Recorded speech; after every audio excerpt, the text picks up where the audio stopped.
Dostlar, bizdeki 4 metrlik Mokko divanına video obzor. Bu divanның uzunluğu 4 metr.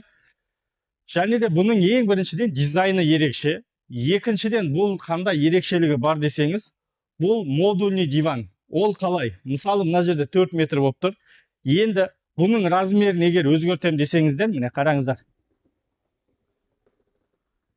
Бұл өте оңай.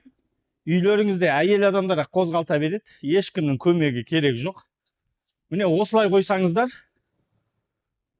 міне 3 метрлік диван, және де қасында бір креслосы бар. Енді бұны тағы да өзгертем десеңіздер, міне қараңыздар. Екі кресло, және де 2 метрлік диван. Осылай қойсаңыздар да болады.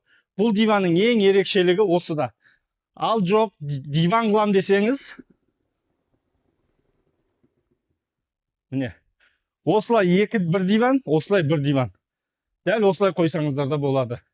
Және де бұл диванның тағы бір ерекшелігі, бұл қара ағаштан жасалынған ножкасы, асты биік, жуғанға, тазалағанға өте ыңғайлы болады.